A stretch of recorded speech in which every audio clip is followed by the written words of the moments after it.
මොකද්ද? සෙනුත් රන්දිර. සෙනුත් කී වසරේද ඉගෙන ගන්නේ? 3 වසරේ. ගෙවල් කොහෙද? මෙහෙද? ඔව්. රයිට්. දැන් මේ ගමේ තියෙන ගහක් තමයි කපන්න යන්නේ නේ. ඒ ගහට කියන නම දන්නවද? නෑනේ. රයිට්. මේක තමයි පුතේ ලෝකෙටම තියෙන එකම ගහ මේක විතරයි ආරක්ෂා වෙලා තියෙන්නේ. දැන් මේ බලන මාමලා නැන්දලාට කියන්න මේ ගහ පරිස්සම් කරන්න කියලා නේ. කියන්න බලන්න. මේ ගහ අපිට බේරලා දෙන්න හරිම වටින ගහක්. හයිවේකට කමක් නැහැ. මේක බේරලා දෙන්න පුළුවන් නම්. ඒක තමයි කියන්නේ හයිවේ එක හැදුවට කමක් නැහැ මේක බේරලා දෙන්න පුළුවන් නන්නේ. ඒ නිසා මේ අපේ අනාගත පරම්පරාව මේ ඉන්නේ. ඉතින් මේ පරම්පරාවටත් මේ ගස් මේ පරිසරයේ සුව විඳින්න මේකේ ඒ විඳීම ලබන්න අපි අවස්ථාව දෙමු. ඒ නිසා ඉතින් මේ ගහ කපන්න එපා. හයිවේ එක හැදුවට කමක් නැහැ අපි ඉල්ලනවා. ඒ ගැන නේද පුතේ? එහෙනම් බලන් ඉන්න අයට අපි කියමු ගහ කපන්න නැතුව හයිවේ එක හදලා දෙන්න කියලා. කියන්නේ එහෙනම්. මේ ගහ කපන්න නැතුව හයිවේ එක හදලා දෙන්න අපිට.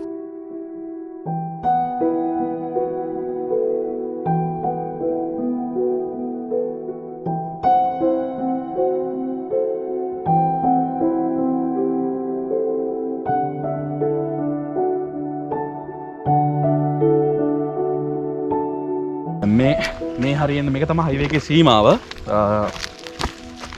මේ තියෙන්නේ ඔක්කොම පෙරලපු ගස් කපපු ගස් මේට මේ වටේට තියෙන හැම ගහක්ම උදුරලා දාලා අවසන් මේ වෙනකොටත් ලොකු තන මේ කොටවත් උණ පඳුරක් තිබිලා තියෙනවා. මේක තමයි ගහ. ඔයගලන්ට මම පෙන්නන්න ළඟට ගිහිල්ලා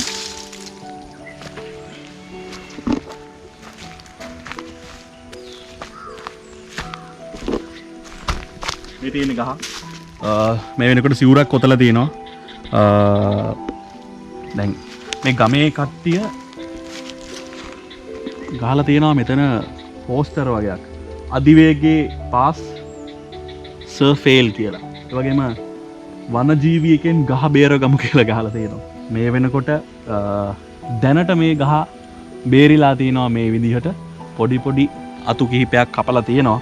හැබැයි ඉතින් මේ අපිට පේන්න තියෙන්නේ මේ මගේ පිටිපස්සෙන් තියෙන්නේ මේ ඇස් දෙකට පේන්න තියෙන මේ ගහ ලෝකේම තියෙන එකම එක ගහ. ලෝකේම මේ වෙනකොට රූඩියාසලනිකා ගස් වර්ග වලින් ඉතුරු වෙලා තියෙන එකම එක ගහ. ඉතින් අපි දන්නේ නැහැ මොකක් වෙයිද කියලා. අපි සමාජ මාධ්‍යයේ භාවිතා කරනකොට කීබෝඩ් වීරයෝ වෙලා වැඩක් නැහැ. අපි දන්නේ නැතුව දකින්නේ නැතුව හොයන්නේ බලන්නේ නැතුව මේ ගැන කතා කරලා වැඩක් නැහැ. අපි ආවා ඒ නිසා මම මෙතෙන්ට මේක තමයි ශාකය. මහා වෘක්ෂයක් අවුරුදු මම දැන් අවුරුදු 100ක් 200ක් වැඩෙන්නේ නැති මේ තත්ත්වයට එන්න. ඉතින් මේ විදිහට ඉතුරු වෙලා තියෙනවා. හැබැයි දේවානි මහත්මිය මෙතනට ආවේ නැත්තම් මේ දේ සිද්ධ වෙන වෙලාවේදී අපිට මේ වෘක්ෂයත් නැති වෙලා යනවා. ඒ ආපු නිසා මේක බේරුණා. ඉතින් ඇත්තටම ඔබතුමිය මේ වීඩියෝ එක බලනවා නම් බොහොම පිං. රාජ්‍ය යාන්ත්‍රණයේ පැත්තෙන් මොන පැත්තකින් හරි කවුරුන් කොහොම කිව්වත් ඔබතුමිය ආව නිසා තමයි මේ ගහ මේ විදිහට බේරිලා තියෙන්නේ. ඉතින් බලන්න මේ මහා වෘක්ෂයක් මේක. මේ මුල් විහිදිලා තියෙනවා හතර අතටම හැම පැත්තටම මුල් විහිදිලා තියෙනවා. දැනටත් මං හිතන්නේ යම් යම් කේශයන් වලට හානි සිද්ධ වෙලා ඇති. ඉතින් අපි දන්නේ නැහැ මොකක් වෙයිද කියලා. අපි බලාගෙන ඉන්නවා. සාධාරණයක් ඉෂ්ට වෙනකන් අපි ඉල්ලනවා සාධාරණයක් ඉෂ්ට කරන්න කියලා. අදාළ බලධාරීන්ගෙන් නිලධාරීන්ගෙන් මේ මහා වෘක්ෂය නොකපා මේ දිවෙන හයිවේ එක හදන්න කියලා අපි ඉල්ලා සිටිනවා හැම කෙනෙක්ගෙම.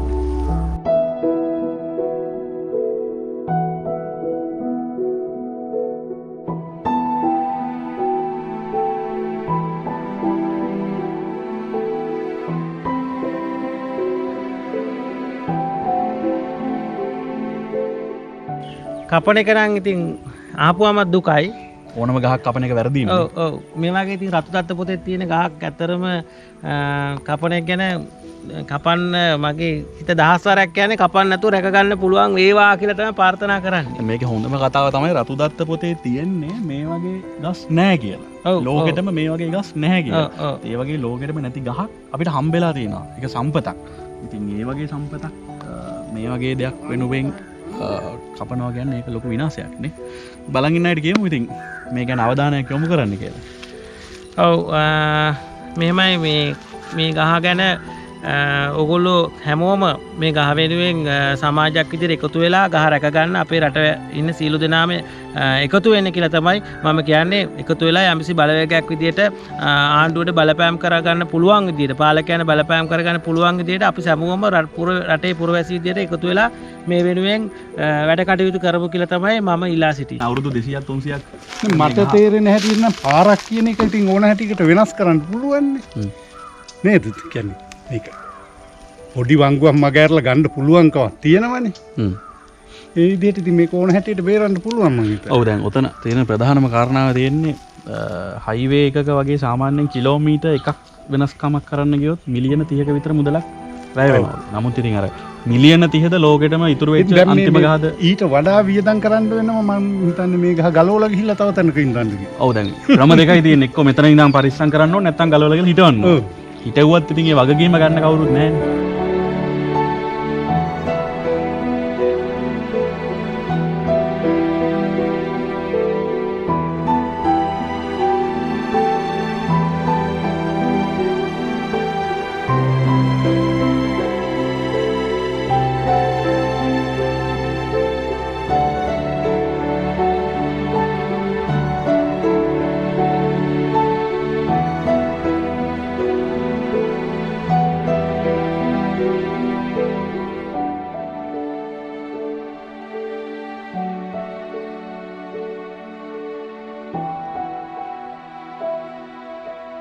අයුෂ බොහෝ වේවා ශ්‍රී ලාංකික සියලුම දෙනාට ඒ වගේම විදේශගතව මා වාහන නරඹන ප්‍රතිචාර දක්වන සියලුම දෙනාට. ඉතින් කාලෙන් කාලෙට ලෝකයේ වගේම ලංකාවේත් විවිධ වූ ප්‍රවෘත්ති, විවිධ වූ නිධාන කතා, විවිධ වූ කාලීන සාකච්ඡා මාතෘකා සාකච්ඡාවට බඳුන් වෙනවා, කතා බහට ලක් වෙනවා. සෝෂල් මීඩියා ප්‍රබල වෙච්ච සමාජයක ඉන්නකොට අපිට කාලෙන් කාලෙට හරි වෙන්න පුළුවන්, වැරදි වෙන්න පුළුවන්, සත්‍ය වෙන්න පුළුවන්, අසත්‍ය වෙන්න පුළුවන් ගොඩාක් දේවල් සමාජ මාධ්‍ය තුලත් කතා බහට ලක් වෙනවා. විවිධ වූ රැලි නිර්මාණය වෙනවා. රැලි සුපුරුදු ලෙස සාමාන්‍යකරණීය වෙනවා. සමහර ඒවා සදාකාලිකවම පවතිනවා. සමහර ඒවා බොහොම කෙටි කාලයකින් නිමා වෙලා යනවා. ඒ වගේම තමයි දැන් මේ වර්තමානයේ වෙනකොට බහුල වශයෙන් කතා වෙන මාතෘකාවක් තියෙනවා. වර්තමානයේ වෙනකොට බහුල වශයෙන් බොහෝ තැන්වල සාකච්ඡාවට බඳුන් වෙච්ච නමුත් දේශපාලනික වශයෙන් තාමත් පිළිතුරක් නොලැබිච්ච යමක් තියෙනවා. ඒ ගැන කතා කරන්න හරිම කෙනා ළඟට තමයි මං අද ඇවිල්ලා තියෙන්නේ. මෙතුමා ගැන අමුතුවෙන් මට හඳුන්වන්න දෙයක් නැහැ. විශේෂයෙන්ම සෝෂල් මීඩියා වල ඉන්න ඔබ වගේම මීට අවුරුදු 10කට 20කට කලින් ජීව විද්‍යාව හැදෑරුවා නම් ඔබ මෙතුමා අඳුරනවා ඒ කවුද කියලා දැන් කවුරුත් දන්නවා. විශ්වයේ සොඳුරු ජීව විද්‍යා ගුරුතුමාද අපිත් එක්ක ඉන්නවා. අයිබෝන් සර්. අයිබෝන් සර්. තිස්ස ජනනායක සර් එක තමයි මේ කතා බහද පොඩ්ඩක් කතා කරන්නේ. මොකද දැන් සමාජයේ මේ වෙනකොට සර් බහුල වශයෙන් මේ ශාකය ගැන කතා වෙනවා. දැන් අපේ අයට මේ වගේ යමක් කතා වෙන්න, මේ වගේ දෙයක් වෙන්න ඕනේ. ඉතින් සර් බොහොම ආදරෙන් පිළිගන්නවා වැඩසටහනට. මම ප්‍රථමයෙන්ම සතුටු වෙනවා සර් එක්ක මේ සම්බන්ධව මේ සාකච්ඡාව කිරීම පිළිබඳව. හරි අපි කතා කරමු මේ ක්‍රෝඩියා සිලනිකා ශාකය පිළිබඳව තමයි අද මේ වැඩසටහන මම අරන් ආවේ. මොකද මේ වෙනකොට බොහෝ අංශ මේ ගැන අවධානය යොමු කරලා තියෙනවා. නමුත් අපිට හරි විසඳුමක් මේකට පෙනෙන්නේ නැහැ සහ දැනෙන්නේ නැහැ. ඒ වගේම මේ ගැන හරි හැටි යමක් නොදැන කතා කරන පිරිසකුත් ඉන්නවා සර්. මේ අර අඳුරේ යතපත ගන්නවා කියලා කියන්නේ. එහෙම ගහ කපන්න බෑ, එහෙම කරන්න බෑ. තව පිරිසක් කියනවා නෑ නෑ ගහ කපන්න ඕනේ, කොහොම හරි පාර හදන්න ඕනේ. අපි මේක ඇත්ත පැත්ත තමයි අද කතා කරන්නේ. මගේ පළවෙනි ප්‍රශ්නේ සර් දැන් මේ වෙනකොට ක්‍රෝඩියා සිලනිකා ශාකය එහෙම නැත්නම් පණු කරඳ ගස කියලානේ හඳුන්වන්නේ. මේකට තියෙන විද්‍යාත්මක පදනම මොකක්ද? විද්‍යාත්මක වශයෙන් ඕනම ශාකයක් වර්ග කරන්න පුළුවන්. මේ වෙනකොට කොතනද සර් මේ ශාකය තියෙන්නේ? ක්‍රෝඩියා සිල්නිකා කියන ශාකය රනිල වර්ගයකට, ඒ කියන්නේ රනිල ගස්, රනිල ශාක කියලා කියන්නේ අපි. ඒකට අයිති ගහක්. මේක 1911 විතර කාලෙකින් පස්සේ මේ ගැන සමීක්ෂණවලදී මේ ශාකය කොහෙවත් පරිසර පද්ධතිවල හම්බ වෙලා නැහැ. ඒතර ඒතන ඉඳන් දිගටම හම්බ වෙලා නැති නිසා මේ ශාකය ලෝකේ වෙනත් කොහෙවත් හම්බ වෙන්නේත් නැහැ. ඒකයි මේකේ තියෙන විශේෂත්වය. ඒ කියන්නේ ලෝකේ වෙන රටක හම්බ වෙන්නේත් නැහැ. එතකොට දැන් ලංකාවේ තිබුණ බවට සාක්ෂි තියෙනවා. 1911 විතර වගේ කාලේ සමහර අය මේ ගැන වාර්තා කරලා තියෙනවා මෙම ගහක් තියෙනවා කියලා. නමුත් ඉන් පස්සේ මේ ගැන කිසිම වාර්තාවක සඳහන් වෙලා නැහැ.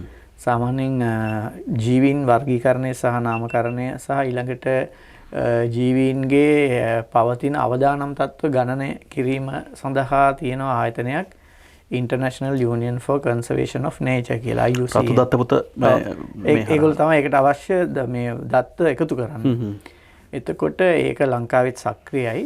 එතකොට එයාලා තොරතුරු හොයද්දිත් මේක ඇත්තටම හම්බ වෙලා නැහැ.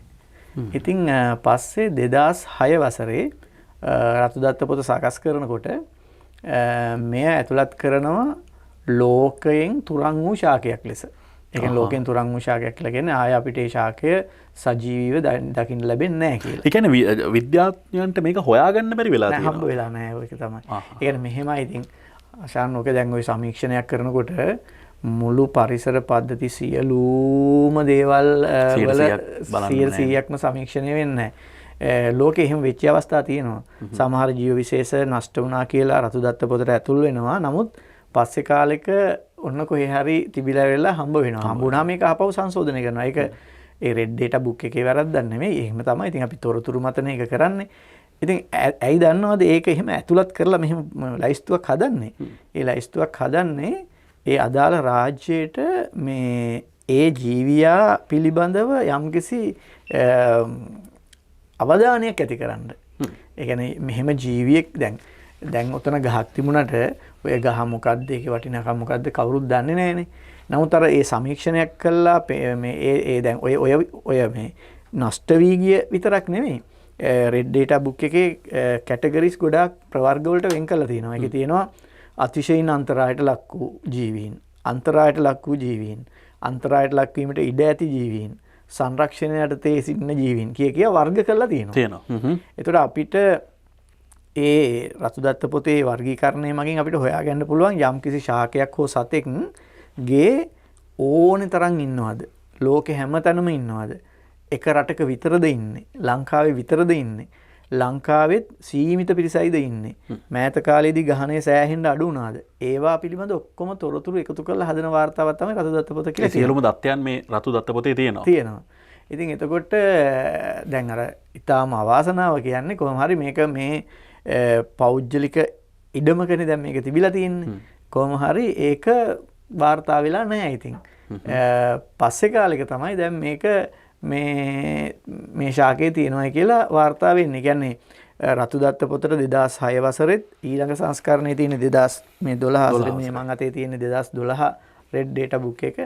ඒ 2012 වසර වෙද්දිත් දාලා තියෙන්නේ මේක ලෝකෙම්ම වඳ විලා ගිය ශාකයක් ලෙස.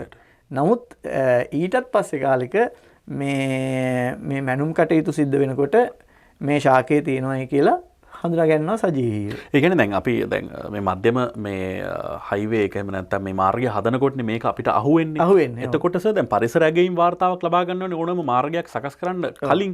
එතකොට දැන් පරිසර ඇගීම් වාර්තාවක් සකස් කරනකොට මේ ශාකයේ හම්බ වෙලා නැද්ද? එතන මෙහෙම ප්‍රශ්නයක් තියෙනවා. මටත් ඇත්තටම තියෙන ගැටලුව ඒකයි. සමන එක පරිසර ඇගයුම් වාර්තාවක් නෙවෙයි දැන් මැනුම් කටයුතු පළවෙනි මැනුම දෙවෙනි මැනුම ඔහොම ගොඩාක් යනවා. ඒ කියන්නේ යම්කිසි සංවර්ධන ව්‍යාපෘතියක් ක්‍රියාත්මක කරනකොට එහෙම එකපාරට අපිට ඉදලා ක්‍රියාත්මක කරන්න බෑ. ඒවයේ ඒ රැස්වීම් වලට වනජීවී සංරක්ෂණ දෙපාර්තමේන්තුව, වන සංරක්ෂණ දෙපාර්තමේන්තුව, පතල් හා භූවිද්‍යාංශය ඔය හැම එකේම නිලධාරීන් සහභාගී වෙනවා ඒකට. දැන් ඇත්තටම ඔය දැන්නේ ඔය ගහ ගොඩක් මේ කරලියට ඇවිල්ලා තියෙන්නේ. දැන් ගහ බෝධියක් වෙලානේ. ඔව්. එතකොට දැන් මීට වසර කීපයකට කලින් මම ගියා එතෙන්ට. ඒ කියන්නේ එතකොට එතෙන්ට යන්න පාරක් තිබුණේ නැහැ. අර වත් ඇසලෙන් රිංගලා යන්න ඕනේ. මොකද මෙහෙම එතන එහා පැත්තේවත් තියෙන්නේ මගේ හිතවත් මේ ගුරුවරයෙක්ගේ. ඉතින් ඒගොල්ලෝ දන්න නිසා අපි අර මේක දැන් එතකොට මේ ගහම ගැන මෙච්චර ප්‍රසිද්ධියක් නැහැ. ඉතින් අපි ගිහින් බැලුවා. ඒ ඔක්කොම කරා මේ ඇතුළට රිංගගෙන ගිහිල්ලා. ඉතින් අපි හිතුවේ නැහැ මේ ඒ ගහට එහෙම හානියක් වෙයි කියලා. මොකද අපිත් ඒක අඳුරගෙන තියෙනවා. මේ ව්‍යාපෘතිය ක්‍රියාත්මක කරන අයත් අඳුරගෙන තියෙනවානේ. ඉතින් ඒක නිසා අපි හිතුවා ඒගොල්ලෝ ඒගොල්ලන්ගේ වගකීම හරියටම ඉටු කරයි කියලා. නැත්තම් දැන් හැමෝම අහනවානේ ඇයි මේ හිටි ගමන් මේ ගැන කතා කරන්න ආවේ කියලා. ඉතින් අපි හිතුවා දැන් සංවර්ධන ව්‍යාපෘතියක් ක්‍රියාත්මක කරනකොට ඇගීම් වාර්තාවක් අරගෙන ඒක අනුව යම්කිසි විද්‍යාත්මක ක්‍රමානුකූල වැඩපිළිවෙලක් නේ කරන්නේ. ඒ කියන්නේ මේ සංවර්ධනයට විරුද්ධ පිරිසක් නෙමෙයි ඉන්නේ. අපි උනත් ඔබ උනත් සංවර්ධනයට විරුද්ධ නැහැ. අපිත් කැමති කොළඹ ඉඳන් මේ මධ්‍යම අධිවේගී මාර්ගයේ ඊටාම අඩු කෙටි වෙලාවකින් මේ නුවර යන්න තියෙනවා නම් අපිට පන්තියකට හරියන්න පුළුවන් නේ. අපි ආසයි රට අස්සර වෙනවට. ඔව් එහෙම තමයි. නමුත් ප්‍රශ්නේ තියෙන්නේ අර අපි මේක දෙපැත්තක් බලනවා. අපි කියන්නේ තිරසාර සංවර්ධනය කියලා. තිරසාර සංවර්ධනය කියලා කියන්නේ සම්පත් මූලය විනාශ වෙන්නේ නැතුව තියෙන ස්වභාවික සම්පත් විනාශ වෙන එක අවම කරගනිමින් ඊළඟ පරම්පරාවටත් මේ ස්වභාවික සම්පත් ටික ප්‍රයෝජනය ගන්න ඉඩ තියලා බිඳ නොවැටෙන සංවර්ධනයක් ඇති කරන එක. අපි ඒක දැකලා තියෙන ගොඩක් විදේශ රටවල් වල මේ මාර්ග පද්ධතිවල මැදට අහුවෙන ගස් පවා එක ගහක්වත් කපන්න නැතුව ඉතිරි කළ මාර්ගය හදලා තියෙනවා. ඔව්.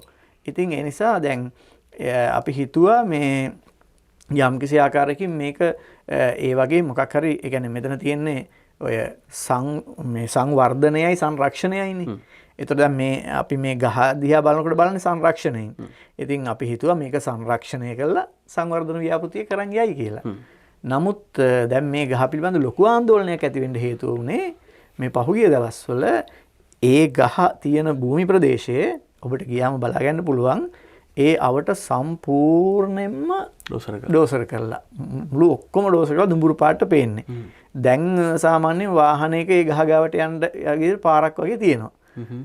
ඒ ගහත් එක්ක තියෙන චූටි ප්‍රදේශයක් විතරයි දැන් කොළ පාටට තියෙන්නේ. ඒ කියන්නේ මේ වෙනකොටත් ගහේ මූලකේශවලට යම්කිසි ඔය හානියක් කියන්නේ සමහර වෙලාවට එහෙම වෙන්න පුළුවන්. ඒ කියන්නේ ගහ අවට පරිසර පද්ධතිය මුළුමනින්ම ඉවරයි.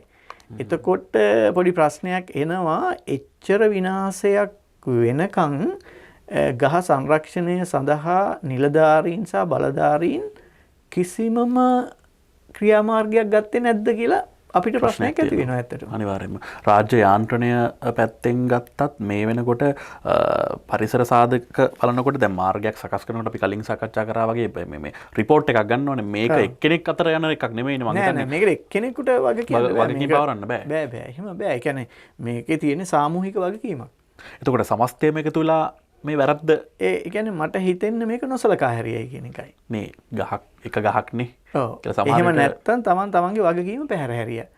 දැන් උදාහරණයක් විදිහට ගත්තොත් එතන ඩෝසර් කරන්න එන කම්කරුවාට මේ ගහ ලෝකෙට තියෙන එකම ගහද කියලා එයා දන්නේ නැහනේ. අනිවාර්යයෙන්ම. ඒ හින්දා ඒ මිනිස්සයාට රැකියාවයි කරන්නේ. එයා රැකියාව වෙන. එයාට කිව්වොත් මේක සුද්ධ කරන්න කියලා සුද්ධ කරනවා. එක ගහද තියෙන්නේ තව ගස් තියෙනවද ඒක මුකුත් අදාළ නැහැ. ඉතින් ඒ සඳහා ඉන්නවනේ අපේ රටේ ඉගෙනගත්ත උගත් බුද්ධිමත් පිරිසක් දෙයනේ වනජීවියකට වන සංරක්ෂණයකට පත් කරලා තියෙනවනේ එහෙම. නේද? ඉතින් ඒ නිසා එහෙම කට්ටියක් ඉන්නකොට ඒ අයගේ වගකීම තමයි තමන්ගේ විෂයපතය තුල. ඒ තමන්ගේ විෂයපතේ තමයි ඒගොල්ලන්ගේ දැන් වනජීවී එකේ සහ වන සංරක්ෂණ එකේ විෂයපතේ මොකද්ද? ඒ වචනේම තියෙනනේ සංරක්ෂණය කියලා. ඉතින් සංරක්ෂණය කරන්න ඉන්න අය සංරක්ෂණය කරන්නේ නැත්නම් දැන් අපි ඔබ එකතු වෙලාද රටේ සම්පත් සංරක්ෂණය කරන්නේ? අපි දැක්ක ගමේ මිනිස්සු පවා මේ බෝඩ් ගහලා තියෙනවා මේ ගහ වනජීවියෙක්ෙන් බේරගන්න කියලා. ඒ වගේ තත්යකට මෙයා වෙලා තියෙනවා. දැන් මෙතනදී තියෙන ප්‍රධානම ප්‍රශ්නය දැන් මට දැනෙන විදිහට සහ මට පේන විදිහට මේ හැම දෙයකටම දේශපාලනය ගෑවිලා තියෙනවා. ඔව්. එතන ඊටාම කනගාටුදායක තත්ත්වයක් තියෙනවා අපේ රටේ. දැන් ඔය හැමෝම බලන්නේ මේ ගහ පිළිබඳව බලන්නේ තමන්ගේ දේශපාලන දෘෂ්ටි කෝණයකින්. ඒ කියන්නේ මේ යම් ප්‍රශ්නයක් අපේ රටේ ඇති වෙනකොට අපේ අය බලන්නේ ඒක මගේ දේශපාලන ව්‍යාපාරයට වාසිදායකව හරවා ගන්න පුළුවන්ද නැත්නම් ආවාසිදායකද කියන එක. ඒ කියන්නේ ඒක යම්කිසි දේශපාලන පක්ෂයකට හෝ මොහොකට හරි පහරක් එල්ල කරන්න මේක යොදා ගන්න පුළුවන්ද කියන හැඟීම තමයි මෙතන තියෙන්නේ. නමුත් දැන් අපිට තියෙන්නේ ඒක නෙමෙයි. අපිට තියෙන්නේ මේ ගහ බේර ගන්න ඕනි කියන හැඟීම. අපිට තියෙන්නේ ගහත් එක්ක ප්‍රශ්නයක්. ගහත් එක්ක ප්‍රශ්නයක්. කියන්නේ මේ දේශපාලන ප්‍රශ්නයක් නෙමෙයි මේක ඇත්තට. නමුත් ඊටාම කනගාටුදායක තත්ත්වයේ තියෙන්නේ දැන් අපි හිතමුකෝ දැන් අපි මේ ගහ බේරගන්න ඕනි කියලා අපි මේකේ තියෙන වටිනාකම දැනලා කතා කළොත් සමහර අය අපිව රාජ්‍ය විරෝධී කියන තැනට තමයි තල්ලු කරන්නේ. ඒ කියන්නේ මගේ දෙයක් රැක ගන්න කතා කරනවා නෙවෙයිනේ. අපේ ඊඩමේ තියෙන ගහක් නෙවෙයිනේ. නෙවෙයිනේ. ඒක නිසා අර අපි දැන් ඒකේ අනිත් එක තමයි මේක අපිට සමහර වෙලාවට සල්ලි හොයන්න යොදා ගන්න පුළුවන්. ඒ කියන්නේ ලෝකෙටම තියෙන්නේ වැඩුණු ගහක් මෙච්චරයි නං. ලෝකෙටම එකයි නම් තියෙන්නේ. එතකොට ඒක කලින් මේවායේ සඳහන් වෙලා තියෙන්නේ ලෝකෙන් නෂ්ට වෙලා ගිය ගහක් විදිහට නම් අපිට ඒ ගහ සංරක්ෂණය කරලා අපිට ඇත්තටම ඒ ලෝකෙ වෙන රටකට මෙහෙම එකක් තිබුණා නම් එහෙම මේ වෙනකොට කෝටි ගාණක් හොයලා. ඒ කියන්නේ ඒක මෙහෙමයි. ඒ රට විසින් තමයි ඒක ප්‍රසිද්ධ කරන්න ඕනේ. ඒ කියන්නේ විදේශීය රටවල් වල ඇවිල්ලා අපේ දේවල් ප්‍රසිද්ධ කරලා දෙන්නේ නැහනේ. අපි තමයි ප්‍රසිද්ධ කරන්න ඕනේ. අපිට මේක කරනකොට මේ වගේ ගහක් හම්බුණා. මේක ලෝකෙ වඳ වෙලා යනවා කියලා හිතපු ගහක්. නමුත් අපි මේක සංරක්ෂණය කරා. දැන් මේ ගහ මෙතන තියෙනවා කියලා ඒකෙන් සංචාරක ආකර්ෂණය ලබා ගන්න පුළුවන් අපිට. දැන් ඔතනදිස මේ අර වඳ වෙච්ච ඩෝඩෝ හිටපු මුරුසු දිවයිනට හරි එහෙම නැත්නම් වඳ වෙච්ච අපේ මැමත් හිටපු මේ උතුරු ඇමරිකාවනේ උතුරු ඇමරිකාවට හරි මේ ගස හම්බ වුණා නම් මොකක් කරයිද ඒගොල්ලෝ? ඒක තමයි. ඔබ දන්නවද අද උතුරු ඇමරිකාවේත් ජපානයේත් ඇය පරීක්ෂණ කරනවා මැමත් කෙනෙක් නැවත බිහි කරන්න. ඒ කියන්නේ පොළොව යට ඒ කියන්නේ අයිස් තට්ටු හිම තට්ටු යට හම්බ වෙලා තියෙනවා මැමත් කෙනෙක්ගේ පැටියෙක්ගේ ශරීරයක්. ඒතර ඒකේ අස්තියක් ඇතුලේ තියෙන විනාශ නොවුණු සෛලයක DNA ටික අරගෙන ඒ DNA ඇතින් එකගේ ඩිම්බයකට ඇතුල් කරලා ඒකෙන් යලි මැමත් කෙනෙක් නිර්මාණය කරන්න පුළුවන්ද කියලා ඒගොල්ලෝ දැන් වසර ගානක ඉඳන් ඒගොල්ලෝ උත්සාහ කරනවා. ඒගොල්ලෝ කියනවා 2050 වෙනකොට සජීවී මැමත් කෙනෙක් බිහි කරන්න පුළුවන් කියලා. ඉතින් අපි කොතනද ඉන්නේ එහෙම බලනකොට? ඔව් එතකොට ඔබ හිතන්න මේ සජීවී මැමත් කෙනෙක් බිහි කළොත් කොහොම සංචාරක ආකර්ෂණයක් තියේවිද? අනිවාර්යයෙන්ම. කොච්චර කෝටි ගාණක් හොයයිද? රටට කොච්චර ඒක කොච්චර මුදල් ප්‍රමාණයක් හොයන්න පුළුවන් වේද? එතකොට එතන ඒගොල්ලෝ එහෙම try කරද්දී අපිට මේ පේන්න සජීවීව තියෙන ගහක් තියෙනවා. ලෝකෙටම තියෙන එකයි නම් ඒ වගේ වැඩුණු ගහක්. ඒකෙන් කොච්චර මුදල් ප්‍රමාණයක් හොයන්න පුළුවන්ද සංචාරක වශයෙන් ඒක දියුණු කරලා. ඒ කියන්නේ මම මේ මුදල් පැත්තෙන් කතා කරනවා මම කිව්වේ. මම මුදල් පැත්තෙන් නෙමෙයි අතර මේ ගැන බලන්නේ. අපි සංචාරක ආකර්ෂණය පැත්තෙන් කතා කරනවා. ඔව්. ඒ කියන්නේ මේක ලෝක උරුමයක් ඒක රැක ගැනීම. දැන් සමහර අය කියනවානේ මේ කැලෑවලුයි ගසුයි රැකලා හරියන්නේ නැහැ රට දියුණු වෙන්නේ නැහැ කියලා. දෙයියනේ රට දියුණු කරන්න පුළුවන් ඒකෙන්ම. ඔව් දැන් අපි දන්නේ සර් දැන් ජීවියෙක් හෝ ශාකයක් අපිට තියෙන්නේ සංරක්ෂණය කරන්න පුළුවන් ක්‍රම දෙකක් අපි හඳුන්වලා තියෙනවානේ. එකක් ස්ථානීය සංරක්ෂණය සහ විතැන් සංරක්ෂණය. දැන් මේ දෙකෙන් අපිට දැන් අපි හිතමුකෝ මෙහෙම දැන් අපිට හයිවේ එක ගොඩ දාගන්නත් ඕනේ. ගහ බේර ගන්නත් ඕනේ. එහෙම හිතලා මේක විතැන් සංරක්ෂණයකට යොමු කරොත් එහෙම ඒ ක්‍රමය කොච්චරක් දුරට මේකට සාර්ථකද සහ එහෙම තාක්ෂණයක් ලංකාවේ තියෙනවද? තියෙනවා නම් මොන විදිහටද මේක පාවිච්චි කරන්න පුළුවන්? ඔව් දැන් මම දන්න විදිහට නම් තියෙනවා අර රූට් බෝලින් සිස්ටම් කියන එක. ඒකෙදී බොහෝ වෙලාවට සමහර විට ගහේ අතු සමහර ඒවා අයින් කරනවා. ඒකට සෑහෙන කාලයකුත් ගත වෙනවා. නමුත් ඔබට ගහ ළඟට ගියාම පෙනෙයි මේ ගහේ දැන් අපි අත්තක් කපනවායි කියලා. එතකොට ඒකෙන් දිලීරයක් ඇතුල් වෙලා ගහ විනාශ වෙන්න පුළුවන්. එතකොට දැන් මේක ඇවිල්ලා අර සමහර අය මගෙන් ඇහුවා අර මීට කලිනුත් ඒ වගේ බෝගහක් අයින් කළයි කියලා. බෝගස් කොච්චර තියෙනවද? ඒක තමයි අපේ නොතේරුණ තැනනේ. ඒක තමයි. එතන තමයි ප්‍රශ්නේ තියෙන්නේ. එතකොට තමාරු කියනවා පැල 7ක් තව තියෙනවා කියනවා. එතනත් පොඩි ප්‍රශ්නයක් තියෙනවා. දැන් කොහොම හරි තව පැල 7ක් තියෙන්න පුළුවන්. ඒක ගැටලුවක් නැහැ. ඒ පැල 7යි මේ ගහයි සංසන්දනය කරන්න අමාරුයි. මොකද දන්නවද? ඒ පැල 7 කියන්නේ මේ ඇඟිලි වලින් ගණන් කරන්න පුළුවන් ගානන්නේ. සාමාන්‍යයෙන් ජීවීන් ඉන්නේ එම විශේෂයේ එහෙම අතේ ඇඟිලි වලින් ගණන් කරන්න පුළුවන් තරම් සංඛ්‍යාවක් නම් වඳ වී යෑමට ආසන්න කියන තැනට තමයි අපි එයාව දාන්න. ඒ කියන්නේ එහෙම හිටියත් වඳ වීමේ තර්ජනය ඉවර නැහැ. ඒක අපේ මිනිස්සුන්ට තේරෙන්නේ නැහැ. ඒ කියන්නේ ඔය අවධානය දැන් මේ ගහටවත් මෙච්චර අවධානයක් තිබිච්ච නැති රටක අපි ඔය වැඩුණු ගහ විනාශ වුණොත් අර පැල 7 සංරක්ෂණය කළා ඒ ඔය ගස් ගානට ගන්න ඒ තරම් අවධානය යොමු කළා කරයිද මිනිස්සු? අන්න එතන තියෙන ගහත් රැක ගන්න බැරි අපි තව ගස් 7ක් හදයිද? එතන ප්‍රශ්නයක් තියෙනවා. ඊළඟට ඔය තරම් වැඩුණු ස්ථාවර ගහක් වෙන්න මට හිතෙන විදිහට අවුරුදු 200ක් 300ක් අතර කාලයක් ගිහිලා තියෙනවා ඒ ගහේ වර්ධනය. මොකද ඒ ප්‍රදේශයේ ඉන්න ගොඩක් වයස්ගත ගැමියන්ගෙන් අහපුවාම ඒගොල්ලෝ කියන්නේ අපි පුංචි කාලෙත් ඔය සයිස්ම තමයි කියලා. මට කිව්වා එහෙම. අපි පුංචි කාලෙත් ඔය සයිස්ම තමයි කියලා. එතකොට අපි පුංචි කාලෙත් ඔය සයිස්ම තමයි කියලා කියන්නේ දැන් සෑහෙන වයසයිනේ ගහ එතකොට. අනිවාර්යයෙන්. එතකොට දැන් ඔය ගහේ පසෙන් උඩට පේන ප්‍රමාණය වගේ නෙමෙයි මුල් ගොඩාක් දුර යනවා.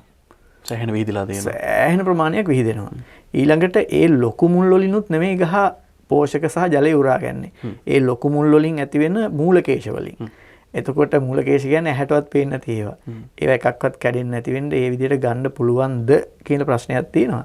ඊළඟට අනිත් එක තමයි කවුද ඒකේ වගකීම බාරගන්නේ? කාටද මේ වගකීම يعني පැවරෙන්නේ? කවුරු හරි කම්පැනියක් කියනවා නම් මට මේක ගලවලා ගිනිලා හිටවන්න පුළුවන් කියලානේ කියන්නේ. ඔව්. මැරෙන්න නැතුව පුළුවන්ද කරන්න කියලා ඇහුවොත් එයාට සහතිකයක් දෙන්න පුළුවන්ද? මේ ගහ මැරෙන්නේ නැතුව මෙහෙම ගිහිල්ලා හිටවන්න පුළුවන් කියලා සහතිකයක් දෙන්න පුළුවන්ද? දෙවෙනි එක මොනවා හරි හේතුවකින් ගහ මැරුණොත් එයා ඒකේ වගකීම බාර ගන්නවද? වගකීම බාර ගන්නවා කියලාත් බෑ ඉතින් දැන්. ඒතකොට ඒ ගහ නෑනේ. නෑනේ. කොච්චර වගකීම බාරගත්තත් ගහ මැරලා ඉවරයි. මැරිලානේ. ඔන්න උතන තමයි අර්බුදේ තියෙන්නේ. ඉතින් එතකොට එහෙමනම් අපිට කරන්න වෙන්නේ අධිවේගී මාර්ගය චුට්ටක් වෙනස් කරන එක. ඉතින් ඕක චුට්ටක් වෙනස් කරන්න අපිට පුළුවන්ද? ඔව් ඒක තමයි ප්‍රශ්නේ තියෙන්නේ. සාමාන්‍යයෙන් අපි මේක ගැන කතා කරන්න මට නම් ලොකු දැනුමක් නැහැ. මොකද ඉංජිනේරින් පැත්තක් නේ ඒක. නමුත් මම හොයලා බලපු විදිහට සාමාන්‍යයෙන් කිලෝමීටරයකට ඩොලර් මිලියන 30ක විතර වගේ ඇස්තමේන්තුගත මුදලක් තියෙනවා. ඇස්තමේන්තුගත මුදලක් තියෙනවා. එතකොට වෙනස් කිරීම එක්ක ලොකු වියදමක් එන්න පුළුවන්. මම දන්නේ නැහැ වෙනස් කිරීම නිසා පාර දිග වැඩි වෙයිද දිග අඩු වෙයිද කියලා. එහෙම ඒ කියන්නේ මට කියන්න බෑ. මොකද මම ඒ ගැන විශේෂඥයෙක් නෙවෙයිනේ. කිලෝමීටරයක් විතර වැඩි වුණොත් අච්චර ලොකු වියදමක් එනවා. ඒ වගේම ඉදා ඉඳන් යන හැම කෙනෙකුටම කිලෝමීටරයකට වැඩි මුදලක් ගෙවන්න වෙනවා. කිලෝමීටර ගාන වැඩි වෙනවානේ. එතකොට ඉන්ධන වියදමත් වැඩි වෙනවානේ. එහෙම ප්‍රශ්නකුත් තියෙනවා. දැන් ඉතින් මේ දෙක සංසන්දනය කරන්න තමයි තියෙන්නේ. මේක වෙනස් කළොත් යන වියදමද මේ ගහ සංරක්ෂණය කරන එකද වඩා වැදගත් කියලා. මේක ලෝකෙටම එකයි නම් තියෙන්නේ ඩොලර් මිලියන 30කටත් නෙමෙයි ඊට වැඩි වුණත් අපිට තරාදිය පහතට දාන්න වෙනවා. ඒ කැපකිරීම තමයි වැදගත් වෙන්නේ ඉතින්. ඒකින්ද මෙතන ඇත්තටම කරන්න පුළුවන් වඩා සාර්ථක විද්‍යාත්මකම ක්‍රමය තමයි ගහ ඒ ඉන්න පරිසරය තුළම සංරක්ෂණය කරන එක. එකම විකල්පය. ඔව් මම හිතන විදිහට සහ මට දැනෙන විදිහට. නමුත් දේශපාලන බලාධිකාරිය සහ අපි පක්ෂ ඕනේ පක්ෂ විපක්ෂ අපි පොදුවේ ගත්තොත් රටක පවතින දේශපාලනයට පුළුවන් ඕනම තීන්දුවක් තීරණයක් ක්ෂණිකයින් වෙනස් කරන්න. ඒක ජනතාව කැමති වේවා හෝ අකමැති වේවා. සට හිතන විදිහට මේකට මේ විකල්පයට දේශපාලන බලාධිකාරියෙන් හරි විසඳුමක් එයිද? මෙහෙමයි අපි මම හිතනවා අපේ අතිගරු ජනාධිපතිතුමාගේ මැතිවරණ සංකල්පය පටන් ගත්තෙත් රුක් රෝපණයෙන් ගස් හිටවීමෙන් තමයි පටන් ගත්තේ. ඉතින් ඒ නිසා මම හිතනවා එතුමා කොළඹ නගරේ ලස්සන කරලා ගස් හිටවලා ඒ ගෙනාපු හරිත සංකල්පයත් එක්ක එතුමාට මේ රටේ පරිසරය සහ ඒවා සංරක්ෂණය කියන එක පිළිබඳව යම්කිසි දැක්මක් සහ ඇල්මක් ඇති කියලා හිතනවා. ඉතින් ඒක නිසා රටේ නායකයා විදිහට දැන් මේ මොහොතේ මේක වෙනස් කරන්න පුළුවන් මම හිතන පරිදි එතුමාට පමණයි. ඉතින් ඒ නිසා අපි විශ්වාස කරනවා එතුමා අනිත් දේවල් වගේම මේ පිළිබඳවත් යම්කිසි ආකාරයකට සංවේදී වෙලා මෙතෙන්ට ඇවිල්ලා මේක නිරීක්ෂණය කළා මේකට අදාළ බලධාරීන්ගෙන් ඒවා තොරතුරු ලබාගෙන එතුමාගේ මැදිහත් වීමක් වුණොත් අපිට මේක සමහර විට බේරගන්න පුළුවන් වෙයි. පුළුවන්. ඉතින් ඒ බලාපොරොත්තු අපිට තියෙන අපි බලාපොරොත්තුෙන් ඉන්නවා එතුමාගේ අවධානය මේ පිළිබඳව යොමු වෙන්න. මොකද අපි පහුගිය දවස්වල දැක්ක නිරන්තරයෙන් මේ ගමත් එක්කත් කතා බහ කරමින් යනවා. ඉතින් මේ ප්‍රශ්න විසඳගෙන යන අතරවාරේ මේක ගමකට රටකට විතරක් නෙමෙයි ලෝකෙටම ප්‍රශ්නයක්. සහ ලෝකෙටම තියෙන එකම ගස. ඉතින් මේ ගස රැකගන්න එක ගමේත් රටේත් නගරේත් අපි හැමෝගෙම යුතුයකමක් සහ වගකීමක්. ඔබ කලින් ඇහුවනේ පැල ගැන. මට ඒක කියනකොට මම ඒ ගමේ ගිහිල්ලා ඔය ගොඩක් පැරණි අයගෙන් මේ ගහ දන්න පැරණි අයගෙන් ආලා බැලුවා මේ නම මොකක්ද ඔයගොල්ලෝ කියන කියලා. ඉතින් පණු කරන්ද කියලානේ කියන්නේ. කරන්ද වර්ග ගොඩක් තියෙනවා. මගුල් කරන්ද කියලා තියෙනවා. ඔය මම එනකොටත් මේ ගහ කිටුවා තියෙන මගුල් කරන්ද ගහ. එතකොට මේ පණු මං එහෙම පණු කරන්ද කියන්නේ ඇයි කියලා. එතකොට අර ඒ සීයා කෙනෙක් කිව්වේ මහත්තයෝ මේකේ පොඩි පැලේ කාලේ පණුවන්ගෙන් බේරගන්න බෑ. ගහේ කඳ විතරක් ඉතුරු වෙන්න ඔක්කොම කොළ ටික කනවා. ඒක නිසා තමයි මේකට පණු කරන්ද කියලා දැම්මේ කියලා. සමහරට ගහ වඳ වෙන්නත් හේතුව ඒක වෙන්නේ. සමහරට වෙන්නත් ඇති. ඉතින් ඒක නිසා අපි විද්‍යාත්මකව දන්නේ ටිකයි. ඇත්තටම ඔය ගහ ගැන ගොඩාක් තොරතුරු දැනගන්න පුළුවන් ඒ ගමේ ඉන්න ගොඩක් වයසක වැඩිහිටි පුරවැසියන්ගෙන්. ඒගොල්ලන්ට ඒවා පිළිබඳ අපිට වඩා දැනුමක් තිබුණා. ඉතින් ඒක නිසා මේ හැමෝගෙම සමස්ත දැනුම අරගෙන ලෝකෙටම උරුමයක් වෙච්චි ලෝක උරුමයක් වන ශාකය අධිවේගයේ ආසන්නයේ මේ ගහ තියෙනවා කියලා යනකොට මිනිස්සු බලාගෙනවත් යයිනේ අඩුම ගානේ යනකොට නේද? පේන තෙක්මානික තිබුණොතින් එහෙම. ඉතින් ඒක නිසා ඒ අවට තව හොඳ පරිසර තත්වයක් ඇති කළා. මොකද මේ ගහ විතරක් තන්නියම තිබ්බොත් එහෙම ඒ පද්ධතිය වේලිලා යන්න පුළුවන්. ඒ නිසා ඒ කන්ඩිෂන් ටික ආපහු හදලා ඒක සංරක්ෂණය කරලා එතකොට අපිට අධිවේගී මාර්ගයේ පටන් ගන්න තැන ගහන්න පුළුවන්. මේ අධිවේගී මාර්ගයේ මෙන්න මේ සතුපුම හරියේ ලෝකෙටම එක ගහක්ව තියෙන ක්‍රූඩියා සිලිනිකා කියන ගහ තියෙනවා කියලා බෝඩ් එකකුත් දාන්න පුළුවන් වෙයි. අනිවාර්යයෙන්ම සංචාරකයන්ගේ පාරාදීසයක් වෙන්නත් ඉඩ තියෙනවා. වෙන්නත් ඉඩ තියෙනවා. ඉතින් එවැනි වූ වටිනාකමක් තියෙන ලෝකෙටම එකක් වෙච්ච ක්‍රෝඩියා සිරනිකා ශාකය ආරක්ෂා කරගන්න එක ඔබේත් මගේත් යුතුයකම, රටේ බලධාරීන්ගේ යුතුයකම. විශේෂයෙන්ම මේකට පරිසරවේදීන් පරිසර නියාමකයන් ඇවිල්ලා නිතර මේ ගැන කතා බහ කරනවා. අපි දැක්කා අපේ නිතරම ඔය වගේ දෙයක් වුණාට පස්සේ ඉස්සල්ලාම එතනට යන්නේ අපේ දේවානි මහත්මිය. ඇයගෙනත් විශේෂයෙන් මතක් කරන්න ඕනේ. දැන් අපි දැක්කා ඇයටත් විනය පරීක්ෂණයක් යනවා වගේ දෙයක් ආරංචි වුණා අපිට. ඔය දැන් මේ රටේ හැටි ඒක. ඒ කියන්නේ යම් කිසි කෙනෙක් ඒ වගේ දෙයකට කියන්නේ ඒ වගේ දෙයකට මැදිහත් වුණා නම් දැන් ඇත්තටම මම හිතන්නේ එතුමිය එතෙන්ට ආවේ නැත්තම් එතෙන්ට ගියාම ඔබට තේරෙයි ඒක වටේ ඩෝසර් කරලා තියෙන හැටියට එතුමිය එතෙන්ට ආවේ නැත්තම් සමහර විට මේ වෙද්දියෝ ඒ ගහ සජීවීව නැහැ. එතකොට එතකන් අනිත් බලධාරීන් මොකද්ද කළේ? දැන් එයාට විරුද්ධව විනය පරීක්ෂණයක් කරනවා. ඒක හරි. ඒ කියන්නේ මේක මේ ගිහිල්ලා එතන කතා කරයි කියලා.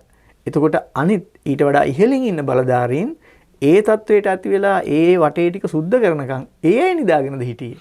මෙතන ඒ අයට තමයි විනය පරීක්ෂණය කරන්න ඕනේ. ඒ අයටයි විනය පරීක්ෂණය කරන්න ඕනේ. අනිවාර්යයෙන්.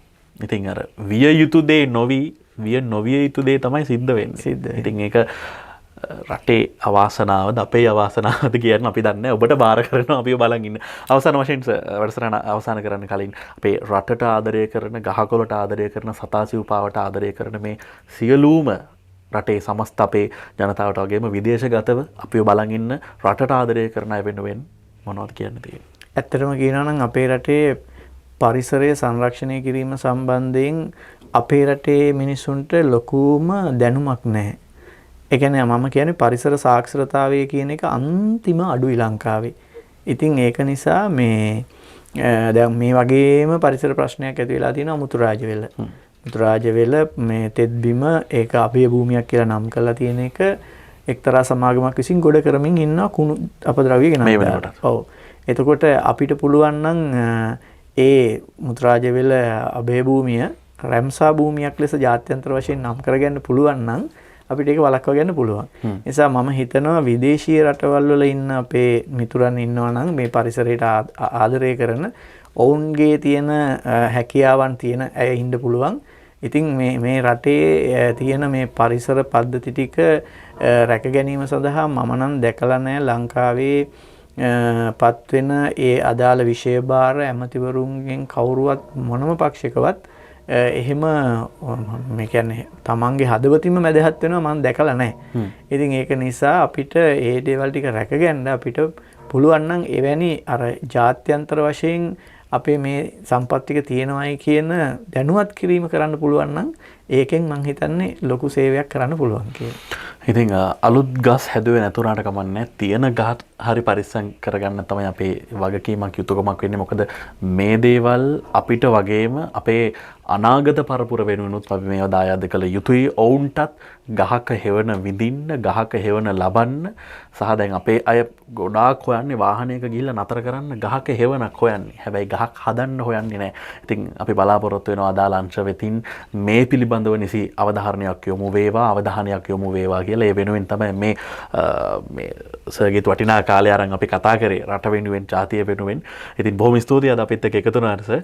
අපි එහෙනම් වැඩසටහන අවසන් කරනවා. ඔබට යමක් අදහසක් තියෙනවා නම් මේ පිළිබඳව, ඔබට වගකීමක් තියෙනවා නම්, ඔබට රට ගැන, ජාතිය ගැන හැඟීමක් තියෙනවා නම් ඔබේ අදහස පහලින් කමෙන්ට් කරන්න. කමෙන්ට් එකකින් විතරක් මදි.